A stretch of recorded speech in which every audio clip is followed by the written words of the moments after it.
സകല കാലത്തിനും മുമ്പേ നിത്യജീവന്റെ വാഗ്ദത്തം നമുക്ക് തന്ന ഭോഷ്കില്ലാത്ത ദൈവത്തെ, അഥവാ ഭോഷ്ക്ക് പറയാൻ ഒക്കാത്ത ദൈവത്തെ ഞാൻ സ്തുതിക്കുകയും വാഴ്ത്തുകയും ചെയ്യുന്നു. ഈ മനോഹരമായ കൂട്ടായ്മയിൽ സംബന്ധിക്കുന്ന ആദരണീയരായ കർത്താവിന്റെ ദാസന്മാർ, മാതാപിതാക്കൾ, സഹോദരങ്ങൾ, എല്ലാവർക്കും ക്രിസ്തീയ വന്ദനങ്ങൾ. ഇതുവരെ നമുക്ക് വേണ്ട ആത്മീയ അധ്യക്ഷതയും നേതൃത്വവും വഹിച്ച കർത്താവിന്റെ ദാസന്മാരോട് വിശേഷാൽ കൃതജ്ഞത ഞാൻ പ്രകാശിപ്പിക്കുന്നു. നമുക്കൊരുമിച്ച് അല്പനേരം ദൈവത്തിന്റെ വചനത്തിലേക്ക് ശ്രദ്ധയെ തിരിക്കാം. നാം ഇന്നലെയും പറഞ്ഞു നിർത്തിയത് വെളിപ്പാട് പുസ്തകം 19-ാം അധ്യായത്തിന്റെ 7, 8, 9 വാക്യങ്ങളായിരുന്നു. അവിടെ ആ വാക്യങ്ങളുടെ ഉപസംഹാര ചിന്തകളിലൂടെയാണ് നമ്മളിപ്പോൾ പോകുന്നത്. അതിൽ 8-ാം വാക്യവും 9-ാം വാക്യത്തിന്റെ തുടക്കവുമായി നമ്മൾ കണ്ടത് ക്രിസ്തുവിന്റെ കാന്ത കുഞ്ഞാടിന്റെ കല്യാണത്തിനായി തന്നെ താൻ ഒരുക്കിയിരിക്കുന്നു. എന്നിട്ട് പറയുന്നു അതിന്റെ 2 പ്രധാന വശങ്ങൾ. ഒന്ന്, അവൾക്ക് ശുദ്ധവും ശുഭ്രവുമായ വിശേഷ വസ്ത്രം ധരിപ്പാൻ കൃപ ലഭിച്ചിരിക്കുന്നു. അപ്പോൾ അവളുടെ ഒരുക്കത്തിൽ 1-ാം ഭാഗം ദൈവത്തിന്റെ കൃപയാണ്. അതിനെ നമ്മൾ കണ്ടു. വിശേഷ വസ്ത്രം എന്നുള്ളതുമായി ബന്ധപ്പെട്ട് ക്രിസ്തു എന്ന മണവാളൻ യഹൂദ വിവാഹത്തിന്റെ രീതികളിലൂടെയും നമ്മൾ സഞ്ചരിച്ചപ്പോൾ മണവാട്ടിയുടെ വീട്ടിൽ വന്ന് അവൾക്ക്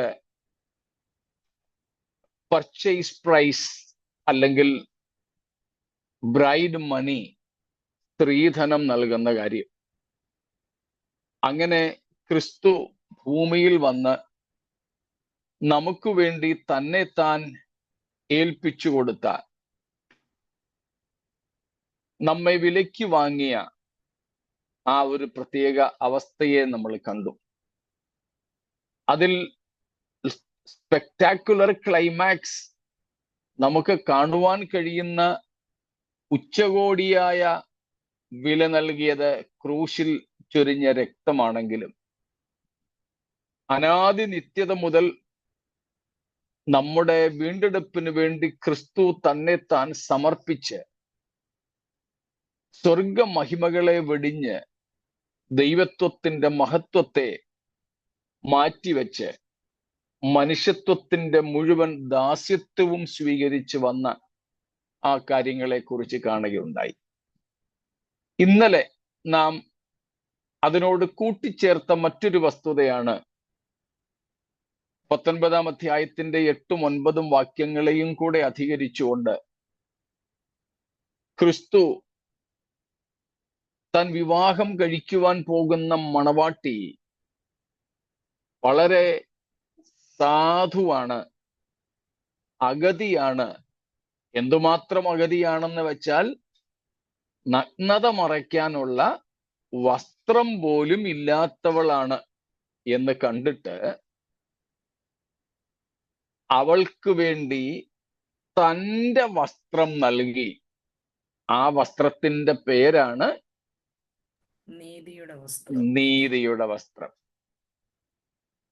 അപ്പോൾ 8-ാം വാക്യം പറയുന്നത് പോലെ അവൾക്ക് ശുദ്ധവും ശുഭ്രവുമായ വിശേഷ വസ്ത്രം ധരിപ്പാൻ കൃപ ലഭിച്ചിരിക്കുന്നു.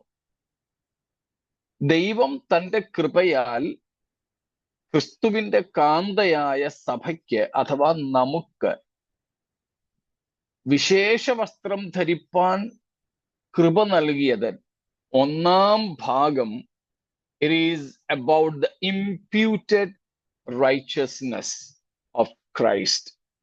നമ്മുടെ മേൽ നമ്മുടെ പേരിൽ കണക്കിട്ട ക്രിസ്തുവിന്റെ നീതിയാണെന്ന് നമ്മൾ കണ്ടു. സ്തോത്രം. അതുകൂടാതെ വിശ്വസിപ്പാൻ നമുക്ക് വരം നൽകി, കൃപ നൽകി. അപ്പോൾ വിശ്വസിക്കുന്നത് ഉൾപ്പെടെ, അതുപോലെ നമ്മൾ കണ്ടു, മാനസാന്തരം നൽകി. കൊർന്നല്യോസിന്റെ കുടുംബത്തെക്കുറിച്ച്, ജാതികളെ കുറിച്ച് പത്രോസ് അപ്പോസ്തല പ്രവർത്തികൾ 11-ാം അധ്യായത്തിൽ പറഞ്ഞ കാര്യവും നമ്മൾ കാണുകയുണ്ടായി. സ്തോത്രം. അപ്പൊ മാനസാന്തരം, വിശ്വസിക്കുവാൻ കഴിയുന്നതും എല്ലാം തന്നെ ദൈവത്തിന്റെ ദാനമാണ് എന്ന് നമ്മൾ മനസ്സിലാക്കുന്നു. സ്തോത്രം. നമ്മുടെ ജീവിതത്തിന്റെ ആയാലും അല്ല ശുശ്രൂഷയുടെ ഭാഗമായാലും നമുക്ക് ഒരു കാര്യം വ്യക്തമാണ്. സ്തോത്രം. ദൈവത്തിന്റെ കൃപ നിമിത്തം മാത്രമാണ് നമുക്ക് വിശുദ്ധ ജീവിതം നയിപ്പാനായാലും ശുശ്രൂഷ തികയ്ക്കുവാനായാലും സാധിക്കുന്നത്. സ്തോത്രം. പൗലോസ് പറയുന്ന ആ വാക്യം, തന്നോടുള്ള ദൈവത്തിന്റെ കൃപ വ്യർത്ഥമായതുമില്ല, അത് ഒന്ന് വായിച്ചിട്ട് നമുക്ക് ആ ഭാഗം വിടാം. 1 കൊരിന്ത്യർ 15-ാമത്തെ അധ്യായം 10-ാമത്തെ വാക്യം. എങ്കിലും ഞാൻ ആകുന്നത് ദൈവകൃപയാൽ ആകുന്നു, എന്നോടുള്ള അവന്റെ കൃപ വ്യർത്ഥമായതുമില്ല. സ്തോത്രം. അടുത്ത ഭാഗം കൂടെ വായിച്ചു. അവരെല്ലാവരെക്കാളും ഞാൻ അത്യന്തം അധ്വാനിച്ചിരിക്കുന്നു, എന്നാൽ ഞാനല്ല, എന്നോട് കൂടെയുള്ള ദൈവകൃപയത്രേ. കണ്ടോ? പൗലോസ് അവിടെ പറയുന്നു, നമ്മൾ മിക്കപ്പോഴും ഉദ്ധരിക്കാറുള്ള ഒരു വാക്യമാണ്, ഞാൻ ആകുന്നത് ദൈവകൃപയാൽ ആകുന്നു. സ്തോത്രം. ഞാൻ ആകുന്നത് ദൈവകൃപയാൽ ആകുന്നു. അത് whether it's about Christian life or ministry, it's solely because of God's grace. എൻ്റെ ക്രിസ്തീയ ജീവിതത്തിലെ വിജയമോ എൻ്റെ ശുശ്രൂഷയിലെ വിജയമോ രണ്ടായാലും ദൈവത്തിന്റെ കൃപയാണ്. അപ്പോൾ കുറച്ചു പേർക്ക് മാത്രമേ ഉള്ളോ കൃപ? അല്ല, എല്ലാവർക്കും ഉണ്ട്. അത് നമ്മൾ തീത്തോസിനുള്ള ലേഖനത്തിൽ പൗലോസിന്റെ തന്നെ ഭാഷയിൽ വായിച്ചിട്ടുണ്ട്. തീത്തോസ്, ടൈറ്റസ് 2:11, 2-11 വാക്യത്തിൽ സകല മനുഷ്യർക്കും രക്ഷാകരമായ ദൈവകൃപ ഉദിച്ചുവല്ലോ. അപ്പൊ എല്ലാവർക്കും ഉണ്ടത്. പിന്നെന്താ ചിലര് തോറ്റുപോകുന്നത്?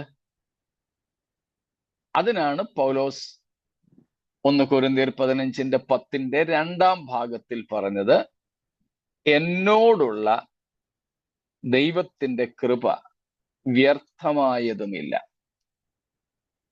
I did not allow God's grace to go in vain. This grace is not only for a few Christians, some aristocratic Christians, some elite Christians. No. This grace, whether it is the saving grace or the enabling grace, both parts of this grace is available for all humanity. But many people let this grace go in vain, whereas Paul-like people never let go it in vain. ആ ഒരൊറ്റ പ്രയോഗത്തിൽ തന്നെ ഈ രണ്ട് ആശയങ്ങളെയും നമുക്ക് വിളക്കി ചേർക്കാം. ഈ കൃപയുടെ രണ്ട് പ്രധാന വശങ്ങൾ നമ്മൾ കഴിഞ്ഞ ദിവസം ചിന്തിച്ചു. ഒന്ന്, രക്ഷാകരമായ കൃപ, സേവിങ് ഗ്രേസ്. മറ്റൊന്ന്, നമ്മെ പ്രാപ്തരാക്കുന്ന കൃപ, എനേബിളിംഗ് ഗ്രേസ്. ഇത് രണ്ടും കുറച്ചു പേർക്ക് വേണ്ടി മാത്രമുള്ളതല്ല, സകലർക്കും വേണ്ടിയുള്ളതാണ്. സകലർക്കും വേണ്ടി. രക്ഷാകരമായ കൃപ സകല ആദാമ്യവർഗത്തിനും വേണ്ടിയാണ്. എനേബിളിംഗ് ഗ്രേസ് ശക്തിപ്പെടുത്തുന്ന, പ്രാപ്തിപ്പെടുത്തുന്ന അല്ലെങ്കിൽ പ്രാപ്തി നൽകുന്ന കൃപ, അത് സകല രക്ഷിക്കപ്പെട്ടവർക്കും വേണ്ടിയുള്ളതാണ്, എല്ലാവർക്കും വേണ്ടി. പക്ഷേ നല്ല ശതമാനം ആൾക്കാരും ഈ രണ്ട് കൃപയെയും എന്ത് ചെയ്യുന്നു? വ്യർത്ഥമാക്കി കളയുന്നു. വ്യർത്ഥമാക്കി കളയുന്നു. അതിനെ യൂദായുടെ ഭാഷയിൽ പറഞ്ഞാൽ 4-ാമത്തെ വാക്യത്തിൽ പറയുന്നുണ്ട്.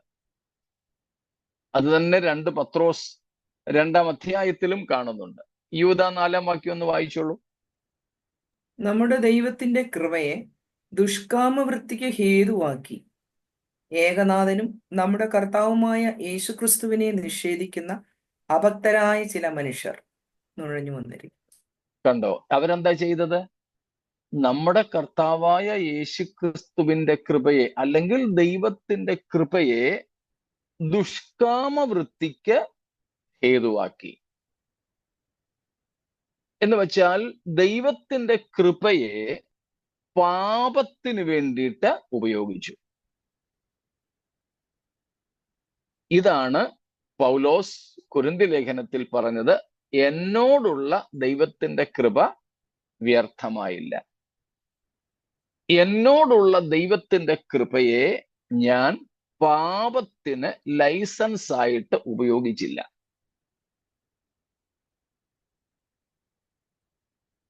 എന്നോടുള്ള ദൈവത്തിന്റെ കൃപയെ ഞാന് നിരസിച്ചില്ല. അത് വൃഥാവാകാൻ ഞാൻ അനുവദിച്ചില്ല. അതിനെ ഞാൻ പാപത്തിനുള്ള ഒരു മുഖാന്തരമാക്കി മാറ്റിയില്ല. കണ്ടു, ഇതാണ് സഭ ചെയ്യുന്നത്.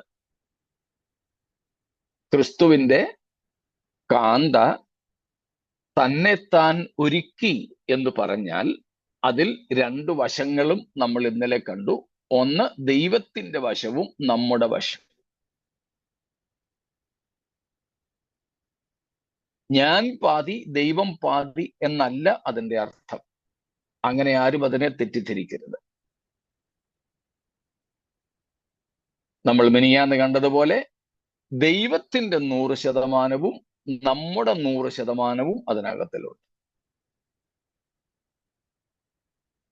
So it is the work fully of God by granting us the grace,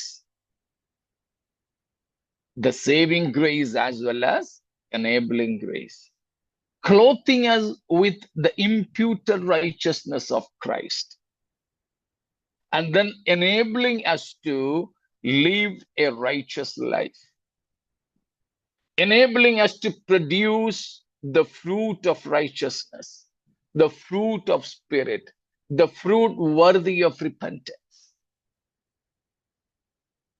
ദൈവത്തിന്റെ ഭാഗത്ത് നിന്നും 100% നമ്മുടെ ഒരുക്കത്തിന് വേണ്ടി ദൈവം തന്നു.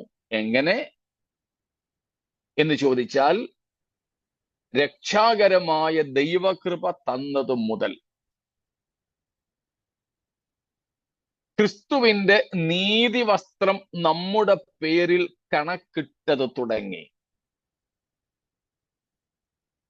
നീതിയോടെ ജീവിക്കുവാൻ നമുക്ക് ആത്മശക്തിയും കൃപയും വചനവും ഒക്കെ തന്നത് അതിനോട് കൂട്ടിച്ചേർത്ത്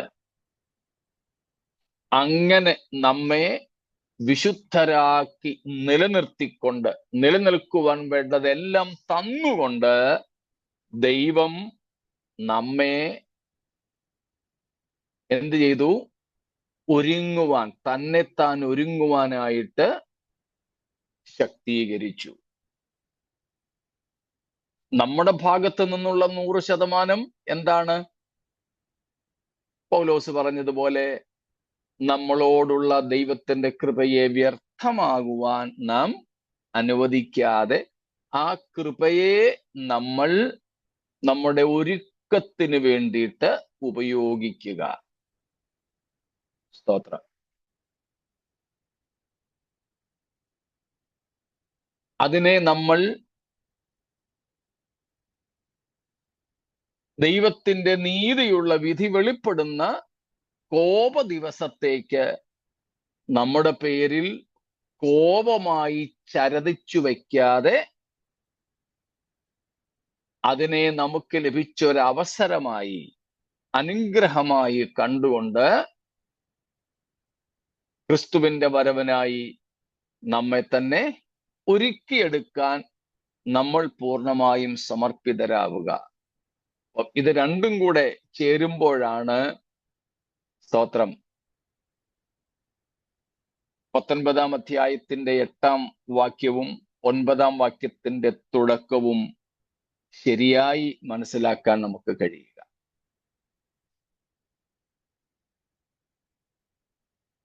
വിശേഷ വസ്ത്രം, ശുദ്ധവും ശുഭ്രവുമായ വിശേഷ വസ്ത്രം ധരിപ്പാൻ കൃപ ലഭിച്ചിരിക്കുന്നു.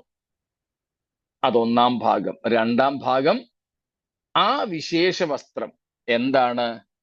നീതിമാന്മാരുടെ വിശുദ്ധന്മാരുടെ നീതിപ്രവർത്തികൾ തന്നെ. അപ്പൊ ഇംപ്യൂട്ടഡ് റൈച്ചസ്നെസ് മാത്രമല്ല, the actual deeds of the saints. നമ്മുടെ മേൽ കണക്കിട്ട ദൈവത്തിന്റെ നീതി മാത്രമല്ല. 9-ാം വാക്യത്തിന്റെ തുടക്കത്തിൽ നമ്മൾ കാണുന്നു വിശുദ്ധന്മാരുടെ നീതി പ്രവർത്തികൾ എന്ന നമ്മുടെ രക്ഷിക്കപ്പെട്ടതിന് ശേഷം മരിക്കുന്നതുവരെ അല്ലെങ്കിൽ ക്രിസ്തു വരുന്നതുവരെയുള്ള ജീവിതത്തിലെ മുഴുവൻ കാര്യങ്ങളെയും കൂടെ ഉൾപ്പെടുത്തിക്കൊണ്ടാണ് അത് പറയുന്നത്. അതുകൊണ്ട് നമുക്ക് ദൈവം ചെയ്തോളുമെന്നും പറഞ്ഞ് മാറിയിരിക്കാൻ പറ്റില്ല. നമ്മുടെ ഒബ്ലിഗേഷൻ, നമ്മുടെ ഉത്തരവാദിത്വമാണ് എന്ന് നമ്മൾ കണ്ടു. സ്തോത്രം.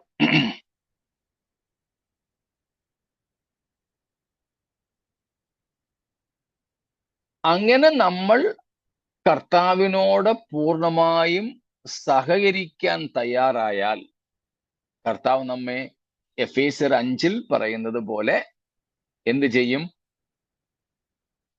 അവൻ അവളെ വചനത്തോടുകൂടിയ വായിച്ചോ. അവൻ അവളെ വചനത്തോടുകൂടിയ ജലസ്നാനത്താൽ വെടിപ്പാക്കി വിശുദ്ധീകരിക്കേണ്ടതിനും കറ, ചുളുക്കം മുതലായ ഒന്നുമില്ലാതെ സഭയെ ശുദ്ധയും നിഷ്കളങ്കയുമായി തനിക്ക് തന്നെ തേജസ്സോടെ മുൻനിർത്തേണ്ടതിനും തന്നെത്താൻ അവൾക്ക് വേണ്ടി ഏൽപ്പിച്ചു. കണ്ടോ? ഇതാണ് 8-ാം വാക്യത്തിൽ നമ്മൾ കാണുന്ന അവൾക്ക് കൃപ ലഭിച്ചു. ഇവിടെ രക്ഷാകരമായ കൃപയെക്കുറിച്ചാണ് പറയുന്നത്. ക്രിസ്തു തന്നെത്താൻ അവൾക്ക് വേണ്ടി ഏൽപ്പിച്ചു കൊടുത്തു. Christ gave himself up for her. That's about our salvation. But it is not all about salvation alone, but also about sanctification, which reaches up to glorification. കണ്ടോ? ഇത് മൂന്നും ആ വാക്യത്തിനകത്തിലുണ്ട്.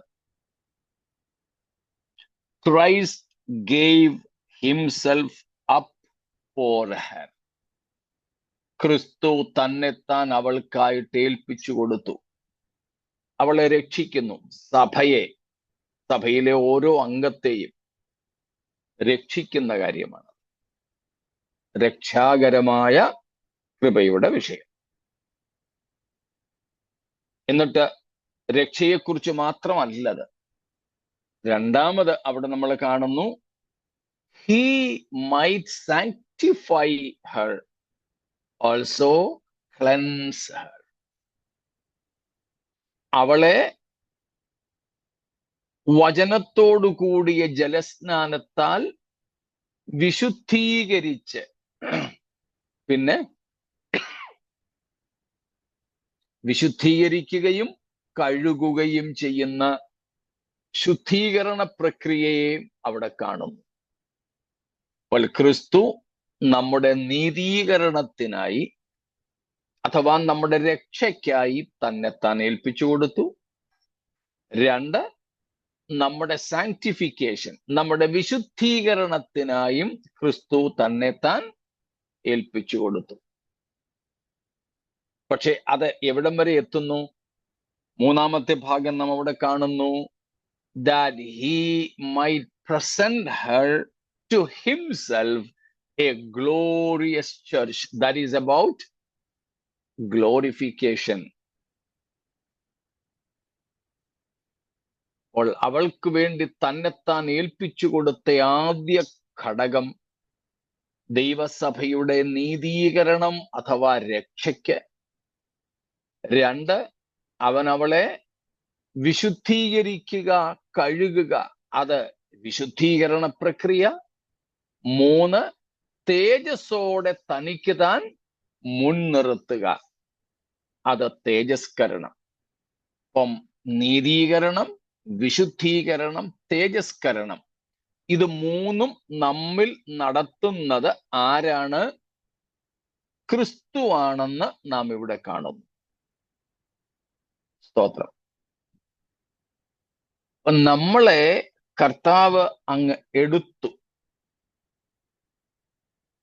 എടുത്തിട്ട് നമ്മിൽ ദൈവം ചെയ്യുന്നു, പ്രവർത്തിക്കുന്നു. So Christ chose us for himself, and thus he owns us completely. Then he begins to work in us. He is working on us. Still, that is going on. He has not yet finished working in us or on us. That is the ongoing process of sanctification. He continues it as long as we are still alive on this earth. ദൈവപ്രവൃത്തി എന്താണ്? അവൻ നമ്മെ തനിക്കായിട്ട് തന്നെ തിരഞ്ഞെടുക്കുന്നു. കർത്താവ് നമ്മെ പൂർണ്ണമായും ഉടമസ്ഥപ്പെടുന്നു, അവകാശപ്പെടുന്നു. നമ്മെ പൂർണ്ണമായും ദൈവത്തിന് വിട്ടുകൊടുക്കുന്ന ആ ഒരു ഘടകമാണ് നമ്മുടെ ജീവിതത്തിൽ നിന്നും വേണ്ടത്.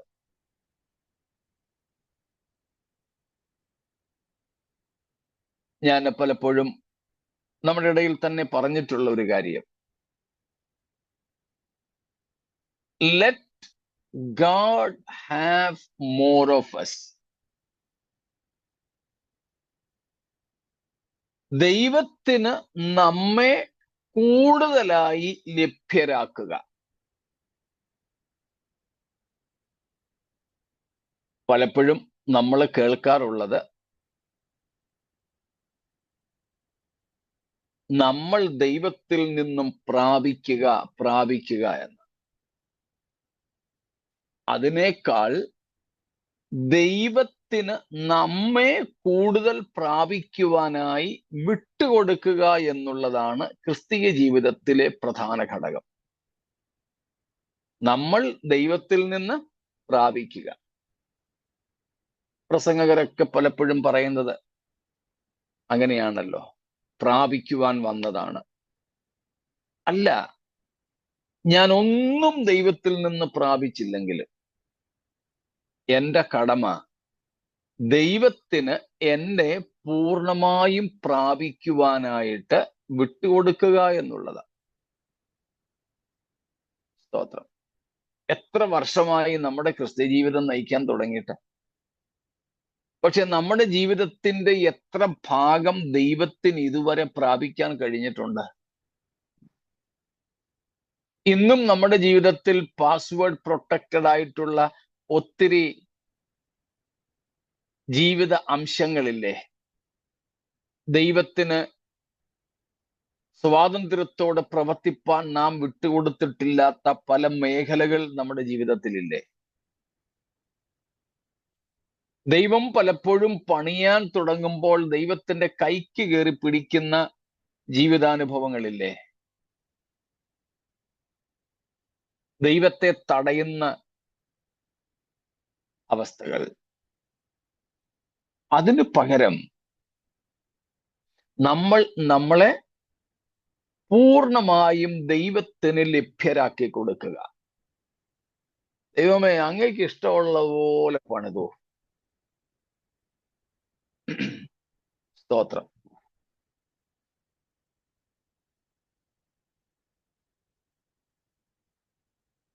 ചിലര്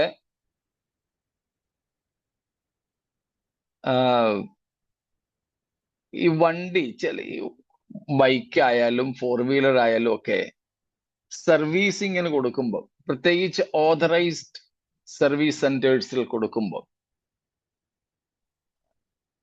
അവര് ഓരോ സർവീസിങ്ങും കഴിഞ്ഞിട്ട് നമുക്ക് ആ റെസിപ്റ്റും അവരുടെ ജോബ് കാർഡും കൂടെ തരും. മറ്റു ചിലപ്പോഴാണെങ്കിൽ സർവീസ് ഹിസ്റ്ററി നമുക്ക് എടുക്കാം.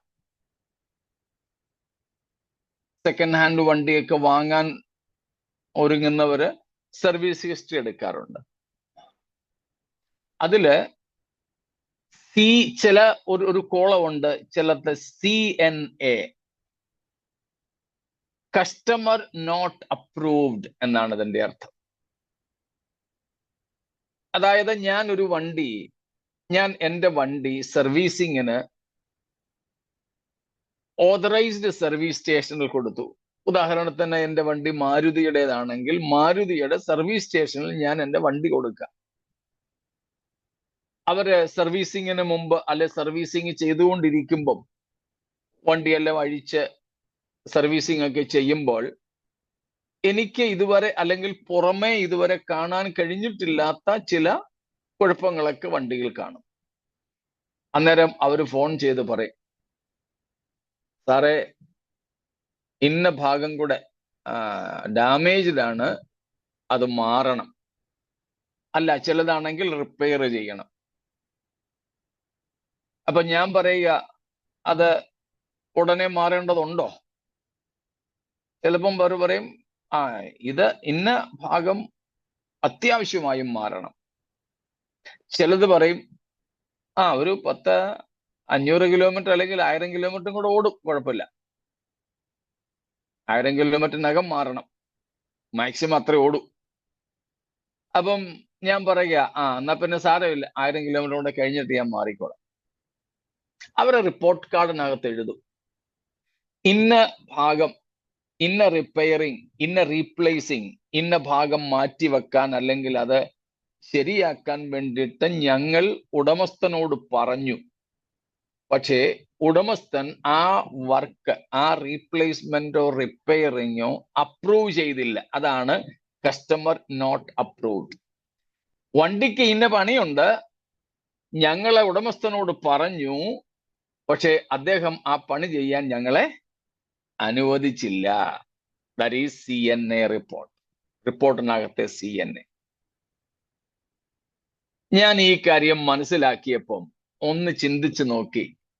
നമ്മുടെ സർവീസ് കാർഡ്, നമ്മുടെ സർവീസ് ഹിസ്റ്ററി ദൈവത്തിൽ നിന്നും ഒന്ന് എടുത്താൽ നമ്മുടെ ജീവിതത്തിലെ എന്തെല്ലാം കാര്യങ്ങളുടെ കോളത്തിനകത്ത് ഈ CNA റിമാർക്ക് ഉണ്ടാവും.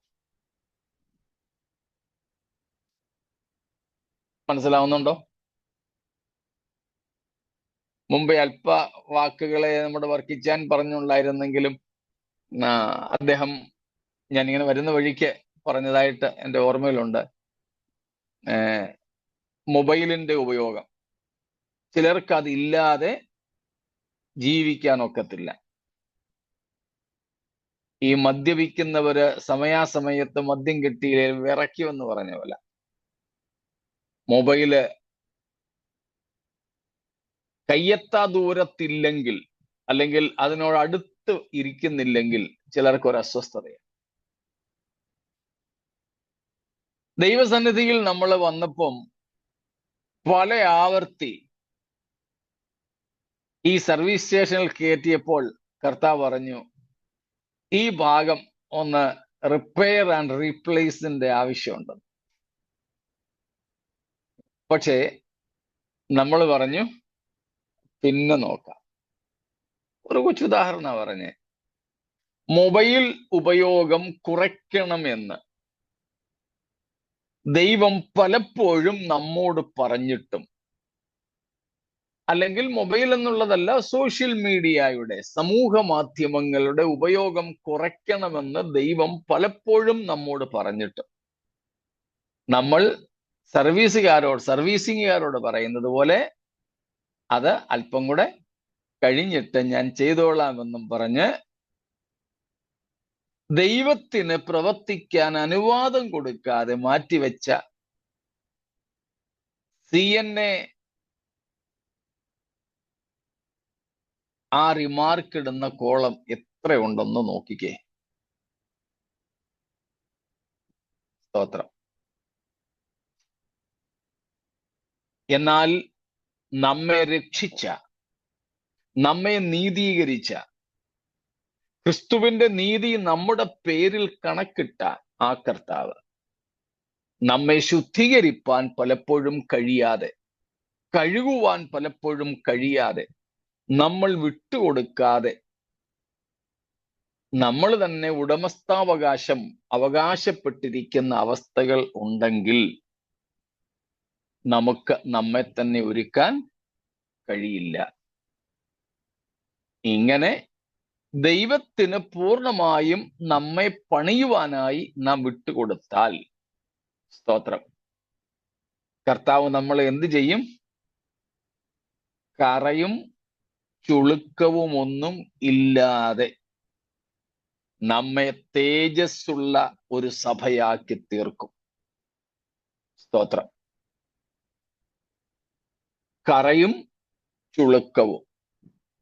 ആ കറയും ചുളുക്കവും എന്നുള്ളത് തന്നെയാണ് 2 കൊരിന്ത്യർ 7:1 നമ്മൾ കാണുന്ന ജഡത്തിലെയും ആത്മാവിലെയും കന്മഷം എന്നുള്ളത്.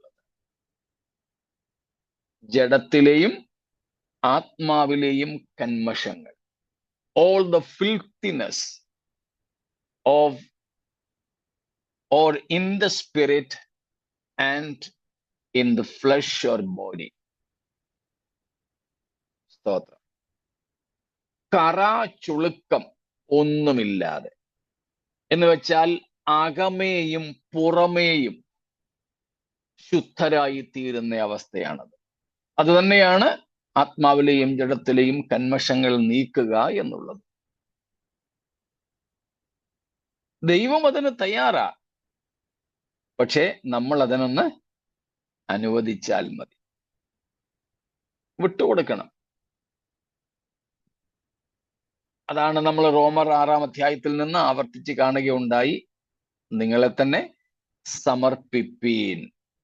നമ്മുടെ കൂട്ടത്തിലല്ലായിരുന്നുവോ അത് നമ്മൾ പഠിച്ചത്? അതോ ഞങ്ങളുടെ ലോക്കൽ ചർച്ചിലെ ഉപവാസ പ്രാർത്ഥനയ്ക്കായിരുന്നു?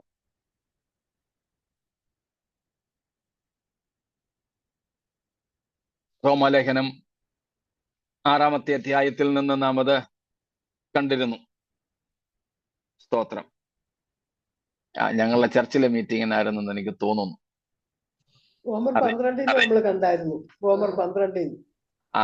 അല്ല, 6-ാം അധ്യായത്തിൽ നിന്ന്. 6-ാം അധ്യായത്തില് പൗലോസ് 6-ാം അധ്യായത്തിൽ തന്നെ ഉപയോഗിക്കുന്ന 5-6 മാസ്റ്റർ പീസസ്, ആവർത്തിച്ച് ഉപയോഗിക്കുന്ന ചില പദങ്ങളുണ്ട്. ഞങ്ങളുടെ ലോക്കൽ ചർച്ചിലായിരുന്നു ഞാനത് പറഞ്ഞത്, ഈ 6-ാം അധ്യായത്തിൽ നിന്ന്. അതിലൊന്നാണ് നിങ്ങൾ അറിയുന്നില്ലയോ, അറിയുക, നോ. 6-ന്റെ 3-ാം വാക്യത്തിൽ നമ്മൾ കാണുന്നു, എന്ന് നിങ്ങൾ അറിയുന്നില്ലയോ? 6:6 എന്ന് നാം അറിയുന്നു. അങ്ങനെ എ കൺവിക്ഷൻ, നമുക്കുണ്ടാകേണ്ട ബോധ്യത്തെക്കുറിച്ച് അവിടെ പറയുന്നു. അറിവ്, ഒരു ബോധ്യം, ആഴത്തിലുള്ള നിശ്ചയം.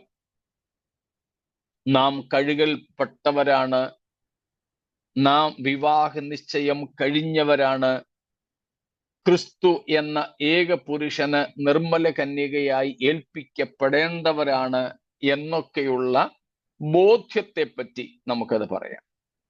അതവിടെ നിൽക്കട്ടെ. പിന്നെ ആവർത്തിച്ചു പറയുന്ന മറ്റൊരു പ്രയോഗമാണ് സബ്മിറ്റ്, സമർപ്പിക്കുക. സമർപ്പിക്കുക 2 രീതിയിലും പറയുന്നുണ്ട്. അതിന്റെ 13-ാമത്തെ വാക്യത്തിൽ നമ്മൾ കാണുന്നു. 13, നിങ്ങളുടെ അവയവങ്ങളെ അനീതിയുടെ ആയുധങ്ങളായി പാപത്തിന് സമർപ്പിക്കുകയും അരുത്. അരുത്, പ്രൊഹിബിറ്റഡ് സബ്മിഷൻ. ഇവിടെ വിലക്കപ്പെട്ട സമർപ്പണം. അനീതിയുടെ ആയുധങ്ങളായി പാപത്തിന് നമ്മൾ സമർപ്പിക്കരുത്. 2-ാം ഭാഗം, നിങ്ങളെ തന്നെ മരിച്ചിട്ട് ജീവിക്കുന്നവരായും നിങ്ങളുടെ അവയവങ്ങളെ നീതിയുടെ ആയുധങ്ങളായും ദൈവത്തിന് സമർപ്പിച്ചു കൊള്ളുവീൻ. Positive or permitted or required submission. നീതിയുടെ ആയുധങ്ങളായി ദൈവത്തിന് സമർപ്പിക്കണം.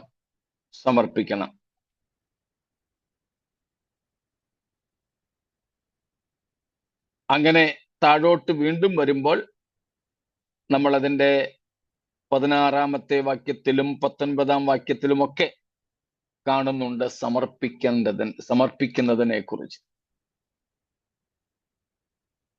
ഇവിടെ എല്ലാം നമ്മൾ എന്ത് ചെയ്യണം?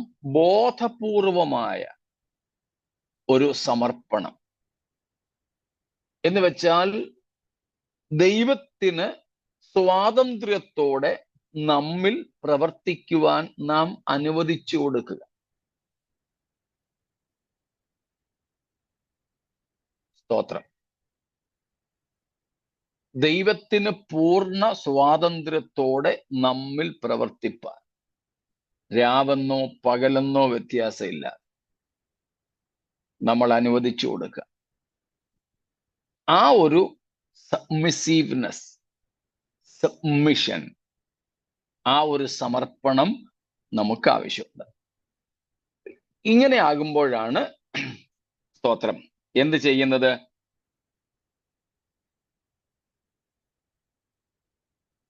ശുദ്ധവും ശുഭ്രവുമായ വിശേഷ വസ്ത്രം ധരിപ്പാൻ നമുക്ക് കൃപ ലഭിച്ചുവെന്നും അത് നമ്മുടെ നീതിപ്രവർത്തികളെന്നും പറയുന്നത്. ആവർത്തിക്കട്ടെ, രക്ഷിക്കപ്പെടാനല്ല നീതിപ്രവർത്തികൾ, പകരം രക്ഷിക്കപ്പെട്ടു എന്നതിൻ്റെ തെളിവാണ്. സ്തോത്രം. രക്ഷിക്കപ്പെട്ടു എന്നതിൻ്റെ ബാഹ്യ അടയാളമാണ് നീതിപ്രവർത്തികൾ.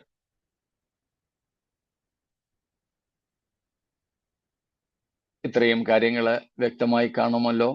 എന്തെങ്കിലും ചോദ്യങ്ങളുണ്ടോ?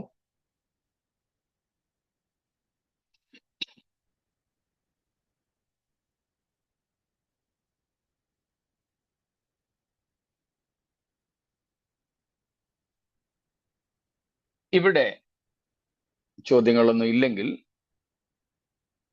see the bride of Christ and the wife of the Antichrist.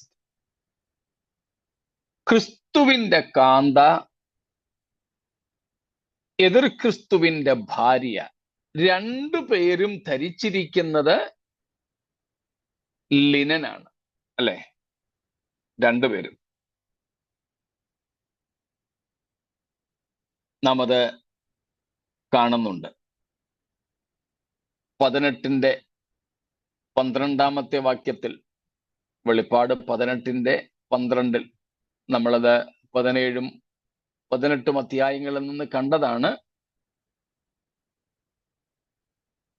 ഈ മൃഗത്തിന്റെ മേലിരിക്കുന്ന എതിർ ക്രിസ്തുവിന്റെ മേൽ വാഹനമേറി വരുന്ന ലോകം മതം, മഹാവേശ്യ എന്ന് വെളിപ്പാട് പുസ്തകം സംബോധന ചെയ്യുന്ന ആ വലിയ മതം, ആ ബാബിലോൺ എന്ന നഗരം, അവൾ എന്താ ധരിച്ചിരിക്കുന്നത്?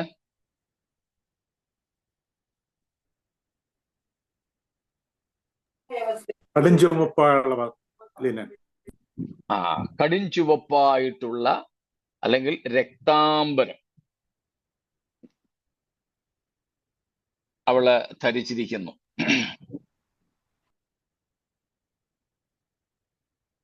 cargoes of gold and silver and precious stones and pearls and fine linen and purple and silk and scarlet.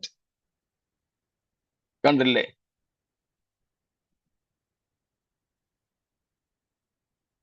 അവിടെയും ഈ സ്ത്രീ ധരിച്ചിരിക്കുന്നത് രക്താംബരമാണ്. 17-ാമത്തെ അധ്യായത്തിലും 18-ാമത്തെ അധ്യായത്തിലും നാം അത് കാണുന്നുണ്ട്.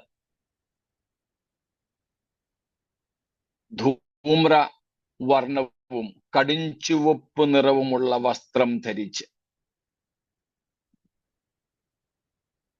അപ്പം ഇംഗ്ലീഷിൽ 2 ലിനൻ എന്നാ കൊടുത്തിരിക്കുന്നത്. പക്ഷെ വ്യത്യാസം എന്താ? പ്രത്യേകിച്ച് അതിന്റെ നിറത്തിലാണ്.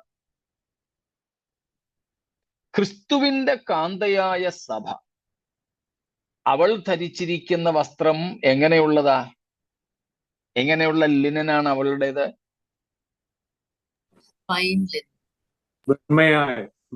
ശുഭ്രവുമായ. സ്തോത്രം. ശുദ്ധവും ശുഭ്രവുമായ വെള്ള, വൈറ്റ് റോബ്സ്. അതേസമയം മഹാവേശ്യ എന്ന് വിശേഷിപ്പിക്കപ്പെട്ടിരിക്കുന്ന വ്യാജം മതം, ബാബിലോൺ എന്ന നഗരം ധരിച്ചിരിക്കുന്നത് കടിഞ്ചുവപ്പ്. കടിഞ്ചുവപ്പ്. രണ്ടിനെയും നമുക്ക് മനസ്സിലാക്കാനായിട്ട് സാധിക്കുന്നു. നമ്മളും എല്ലാവരും ധരിച്ചിരുന്നത് എന്ത് തന്നെയായിരുന്നു? ഈ കടിഞ്ചുവപ്പ് വസ്ത്രം തന്നെയായിരുന്നു. പക്ഷേ എങ്ങനെയാ ഇത് വെളുത്തത്?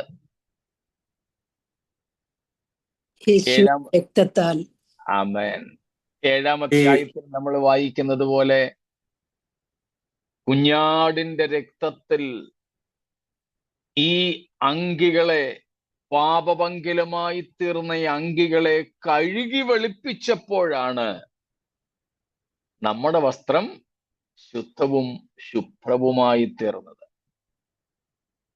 ആ ശുദ്ധവും ശുഭ്രവും എന്നുള്ളതിന്റെ അർത്ഥം തന്നെയാണ് നമ്മൾ മുമ്പ് എഫേസ്യർ 5:25 തൊട്ട് വായിച്ചത്. കറയും ചുളുക്കവും ഒന്നുമില്ലാത്ത, ആത്മാവിലും ജഡത്തിലുമുള്ള കന്മഷങ്ങൾ നീക്കപ്പെട്ട അവസ്ഥ. Washed in the blood of the lamb. കുഞ്ഞാടിന്റെ രക്തത്തിൽ നമ്മുടെ അങ്കി കഴുകി വെളുപ്പിക്കുവാൻ ദൈവം നമുക്ക് ഭാഗ്യം തന്നു. സ്തോത്രം. നമ്മുടേതും പാപപങ്കിലമായിരുന്നു, അശുദ്ധികൾ നിറഞ്ഞ. സ്തോത്രം. എന്നാൽ 7-ാം അധ്യായത്തിന്റെ 13-14 വാക്യങ്ങളിൽ വെളിപ്പാട് പുസ്തകത്തിൽ നമ്മൾ കാണുന്നത് പോലെ കുഞ്ഞാടിന്റെ രക്തത്തിൽ അങ്കികളെ കഴുകി വെളുപ്പിക്കുവാൻ കർത്താവ് നമുക്ക് കൃപ ചെയ്തു. സ്തോത്രം. നമുക്ക് ധരിക്കുവാൻ ലഭിച്ചിരിക്കുന്നത് Now it is very clean and bright linen. ശുദ്ധവും ശുഭ്രവുമായ വിശേഷ വസ്ത്രമാണ്. ഈ വിശേഷ വസ്ത്രമില്ലാതെ കർത്താവിന്റെ രാജ്യത്തിലേക്ക് പ്രവേശനം ഇല്ല. സ്തോത്രം. അതാണ് നാം മത്തായി 22-ാം അധ്യായത്തിൽ കാണുന്നത്. Mathew 22 versus from 1 following 1 through 14. അതൊരു നീണ്ട ഭാഗമായതുകൊണ്ട് സമയം ലാഭിക്കുവാൻ പറഞ്ഞു വിടുന്നു, നമുക്കറിയാവുന്നതാണല്ലോ. യേശുക്രിസ്തു 22-ാമത്തെ അധ്യായത്തിലും 25-ാം അധ്യായത്തിലും ഏതാണ്ട് ഒരേ അർത്ഥം വരുന്ന ഉപമകൾ പറഞ്ഞിട്ടുണ്ട്. In Matthew 22 as well as 25, Christ has given us some parables almost with the same meaning.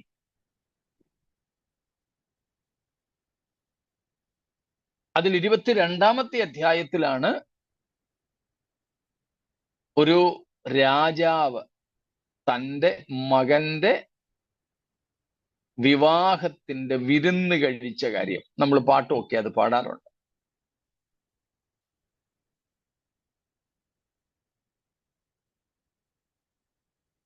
അവിടെ ഇസ്രായേലുമായിട്ടുള്ള ബന്ധത്തിലാണ് കർത്താവ് അത് പറയുന്നത്. അവിടെ വിരുന്ന് കഴിക്കുന്ന രാജാവ് ആരാണ്? വിരുന്ന് കൊടുക്കുന്ന രാജാവ് ആരാ? പിതാവായ ദൈവം. God the father. ആരുടെ വിവാഹത്തിന്റെ വിരുന്നാണ് കൊടുക്കുന്നത്? പുത്രൻ ക്രിസ്തു യേശുവിന്റെ. എന്ന് വെച്ചാൽ ആ കുഞ്ഞാടിന്റെ കല്യാണത്തിന്റെ വിരുന്നാണ് കൊടുക്കുന്നത്. ദ ഇൻവൈറ്റീസ്, ക്ഷണിക്കപ്പെട്ടവരാരൊക്കെയാ? ആരെയാണ് ക്ഷണിക്കപ്പെട്ടവരെന്ന് പറയുന്നത് അവിടെ? പഴയ നിയമവിശുദ്ധന്മാരും ഓൾഡ് ടെസ്റ്റമെന്റ് സെയിന്റ്സ്. യഹൂദന്മാർ, നോട്ട് ഓൾഡ് ടെസ്റ്റമെന്റ് സെയിന്റ്സ്. വിശുദ്ധന്മാരല്ല, ഇസ്രായേൽ ആസ് എ ഹോൾ. അവരാണ് ക്ഷണിക്കപ്പെട്ടവർ. അവിടുത്തെ നിങ്ങൾ പറഞ്ഞത് വെളിപ്പാട് 19-9 അധ്യായം അനുസരിച്ച് ശരിയാണ്. എന്നാൽ മത്തായി 22-ാം അധ്യായത്തിൽ ക്ഷണിക്കപ്പെട്ടവർ അത് ഇസ്രായേലിനെയാ പറയുന്നത്. സമയം പറയത്തില്ല. ഞാൻ നിങ്ങളോട് പറഞ്ഞാരെന്ന് തോന്നുന്നു. ഞാൻ രാജസ്ഥാൻ ഗ്രാമങ്ങളിൽ താമസിച്ചിട്ടുള്ള ആളാണ്. ഒരു വർഷത്തിൽ പരം, ഏതാണ്ട് ഒരു വർഷത്തോളം ഞാൻ ഉൾഗ്രാമങ്ങളിൽ താമസിച്ചിട്ടുണ്ട്. അവിടെ വെച്ചാണ് ഞാൻ അവരുടെ വിവാഹം ഒക്കെ കണ്ടിട്ടുള്ളത്. അതും കർത്താവ് പറഞ്ഞ ഉപമയുമായിട്ടൊക്കെ ഒത്തിരി സാമ്യമുണ്ട്. എനിക്ക് ഓർമ്മയുണ്ട്, ആദ്യത്തെ ഒരു കല്യാണത്തിന്, ഒരു ഗ്രാമത്തിലെ കല്യാണം ഉണ്ണാൻ ഞാൻ പോയ കാര്യം. ഞാൻ എൻ്റെ പെങ്ങളുടെ കൂടെ പബ്ലിക് ഹെൽത്ത് സെന്ററിലാണ് താമസിക്കുന്നത്. ഗവൺമെന്റ് ക്വാർട്ടേഴ്സാണ്. അപ്പൊ എല്ലാ ജാതിക്കാരും ഞങ്ങളെ കല്യാണത്തിന് വിളിക്കും. അപ്പൊ ഒരു ഉയർന്ന ജാതിക്കാർ, ഒരു ബ്രാഹ്മണ കുടുംബത്തിലെ ഒരു പെൺകുട്ടിയുടെ വിവാഹം വളരെ നേരത്തെ തന്നെ ഞങ്ങളെ വിവാഹത്തിന് ക്ഷണിച്ചു. നമ്മുടെ കൂട്ട് വീട്ടുകാരല്ല വിവാഹത്തിന് ക്ഷണിക്കുന്നത്. ഗ്രാമങ്ങളിൽ വിവാഹത്തിന് ക്ഷണിക്കാൻ താഴ്ന്ന ജാതിക്കാരെ, ഞാൻ ജാതിയുടെ പേരൊന്നും പറയുന്നില്ല, എനിക്കറിയാം, താഴ്ന്ന ജാതിയിൽപ്പെട്ട ഒരു കുടുംബം ഉയർന്ന ജാതിയിലെ എല്ലാ കുടുംബങ്ങൾക്കും അതുപോലെ സേവകന്മാരായിട്ടുണ്ട്, വേലക്കാരായിട്ടുണ്ട്. പെർമനന്റ് ആണ് അവര്, സ്ഥിരമായിട്ടുള്ളവര്. ആ കുടുംബത്തിൽപ്പെട്ട ഒരാളായിരിക്കും, അതായത് അവരുടെ വേലക്കാരായിട്ട് അടിമകളായിട്ട് കഴിയുന്ന താഴ്ന്ന ജാതിയിൽപ്പെട്ട ഒരു ആളായിരിക്കും ഈ വിവാഹം നടക്കുന്ന കുടുംബത്തിന് വേണ്ടി ക്ഷണിക്കാനായിട്ട് പോകുന്നത്. അങ്ങനെ ആ ആള് അവിടുത്തെ അടിയാൻ, പ്രത്യേകിച്ച് ഈ തുണി കഴുകുന്ന ജാതി, പിന്നെ മുടി വെട്ടുന്ന ജാതി, ഇങ്ങനെ എല്ലാ ജാതിക്കാരും ഇവരുടെ അടിമകളായിട്ടുണ്ട്. അതിൽ മുടിവെട്ടുകാരാണ് ഈ ക്ഷണിക്കാൻ പോകുക. അങ്ങനെ വന്ന് വിളിച്ചു, പറഞ്ഞു ഇന്നടത്ത് ഇന്ന ആളിന്റെ, ഞങ്ങളുടെ തൊട്ടപ്പുറത്തെ വീടാ, അവിടുത്തെ മകളുടെ വിവാഹമാണ് ഇന്ന സമയത്ത്, നിങ്ങൾക്ക് ക്ഷണമുണ്ട്, നിങ്ങളെല്ലാവരും അന്നതുകൊണ്ട് ആഹാരമൊന്നും ഉണ്ടാക്കരുത്, കഴിക്കാൻ വരണം. ഓ സന്തോഷം. യേശുക്രിസ്തു പറഞ്ഞിട്ടുണ്ടല്ലോ, വിരുന്നൊരുങ്ങിക്കഴിഞ്ഞിട്ട് വീണ്ടും ഈ ദാസനെ വിട്ടു ക്ഷണിക്കപ്പെട്ടവരെ വിളിക്കാൻ. ഇതേപോലെ തന്നെയാണ് ഈ ഗ്രാമത്തിൽ. വിവാഹത്തിന്റെ അന്ന് വീണ്ടും ഈ ദാസൻ വന്നു, പറഞ്ഞു ഓർമ്മപ്പെടുത്താൻ വന്നതാ, ഇന്നാണ് കല്യാണം, വന്നേക്കണം കേട്ടോ. ശരി, കല്യാണം പാതിരാത്രിക്ക് അവിടെ, അത് കഴിഞ്ഞിട്ടാണോ ഭക്ഷണം? ഞാനന്ന് വളരെ ചെറുപ്പം, ഹൈസ്കൂളിലൊക്കെ പോകുന്നതിന് മുമ്പാ. വിശന്ന് ഒരു പരുവായി. കല്യാണം ഉണ്ടാൻ പോകേണ്ടത് കൊണ്ട് അമ്മാമ്മ വീട്ടിൽ ആഹാരം ഉണ്ടാക്കിയിട്ടില്ല. അന്ന് ഫ്രിഡ്ജ് ഒന്നും ഇല്ല, ഫ്രിഡ്ജ് ഉണ്ടായാലും കാര്യമില്ല, ആ പഞ്ചായത്തിൽ പോലും ഇലക്ട്രിസിറ്റി ഇല്ല. അതുകൊണ്ട് അന്നേരത്തെ ആഹാരം ഉണ്ടാക്കി കഴിക്കുകയുള്ളൂ. അതുകൊണ്ട് ഒന്നും അങ്ങനെ ഇരിപ്പില്ല. വിശന്ന് ഒടുവിൽ ചെറുക്കൻ കൂട്ടരായി വന്നവർക്കൊക്കെ ആഹാരം കൊടുത്തു തുടങ്ങി. നമുക്കും പോകാമെന്ന് പറഞ്ഞപ്പം അമ്മാമ്മ പറഞ്ഞു, ഇല്ല, ഇനിയും ക്ഷണം വരും, എന്നിട്ടേ പോകാൻ പറ്റൂ. അങ്ങനെ ഞങ്ങൾ ഇങ്ങനെ കാത്തിരിക്കുക. ഇരുന്നിരുന്ന് രാത്രി 1:30 or 2 മണി എങ്ങാണ്ടായപ്പോൾ വീണ്ടും ഈ പഴയ ആള്, മറ്റേ വീട്ടിലെ അടിയാൻ വന്നു, പറഞ്ഞു നിങ്ങളുടെ ഊഴമായി വരിക, പന്തിക്കിരിക്കാൻ വന്നോളാൻ പറഞ്ഞു. വളരെ കൃത്യമായിട്ട് അതുപോലെ തന്നെയാണ് ഈ മത്തായി 22-ാം അധ്യായത്തിൽ യേശുക്രിസ്തു പറഞ്ഞിരിക്കുന്നത്. അതല്ലാതെ നമ്മുടെ കൂട്ട് വിളിച്ചിട്ടു പിന്നെ ഓർത്തു പോകുന്ന പരിപാടിയൊന്നുമല്ല. പണ്ട് വിളിച്ചു, കല്യാണത്തിന്റെ അന്ന് രാവിലെ ഓർമ്മപ്പെടുത്തി, എന്നിട്ട് വിളമ്പാൻ നേരം വീണ്ടും നമ്മളെ വിളിക്കാൻ ആളിനെ വിട്ടു. ഇതുപോലെ നേരത്തെ വിളിച്ചു. ഈ രാജാവ് തന്റെ മകന്റെ വിവാഹ വിരുന്നിന് വേണ്ടി നേരത്തെ തന്നെ വിളിച്ചിരുന്നു. ഇപ്പോൾ വിവാഹം വിരുന്ന് ഒരുക്കപ്പെട്ടപ്പോൾ വീണ്ടും ദാസനെ വിട്ട് വിളിച്ചപ്പോഴാണ് ചിലര് പറഞ്ഞത്, ഞങ്ങൾ വിരുന്ന് പോവാ, ഞങ്ങൾ കാളയെ മേടിച്ചു, ഞങ്ങൾ കല്യാണം കഴിച്ചു, പലതും പറഞ്ഞ് ക്ഷണിക്കപ്പെട്ടവർ വരാതെയായി. ഈ ക്ഷണിക്കപ്പെട്ടവർ ആരായിരുന്നു? ഇസ്രായേൽ, യഹൂദൻ. പക്ഷേ കൃത്യസമയമായപ്പോൾ അവർ ഈ രാജാവിന്റെ വിരുന്നിന് വരുന്നില്ല.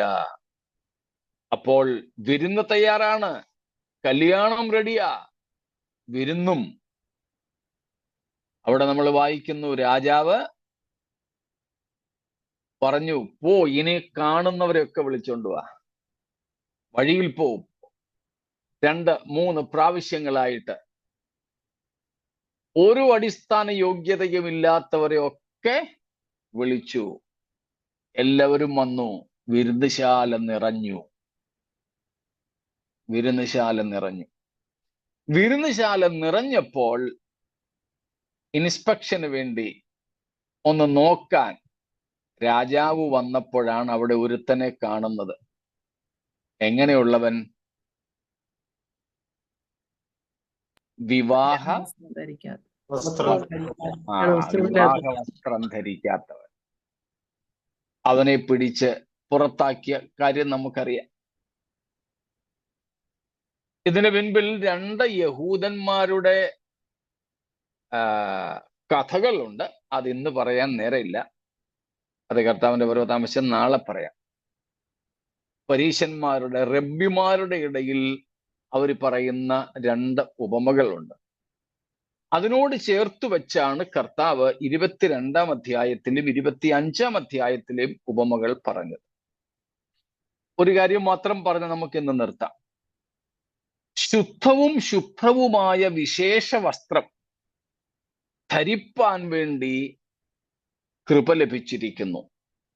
താഴെ നമ്മൾ വായിക്കുന്നു, വിവാഹ വിരുന്നിന് ക്ഷണിക്കപ്പെട്ടവർ ഭാഗ്യവാന്മാർ. സ്തോത്രം. വിവാഹ വിരുന്നിന് ക്ഷണിക്കപ്പെട്ട യഹൂദന്മാർ അവരോടുള്ള ദൈവത്തിന്റെ കൃപയെ വ്യർത്ഥമാക്കി മാറിപ്പോയപ്പോൾ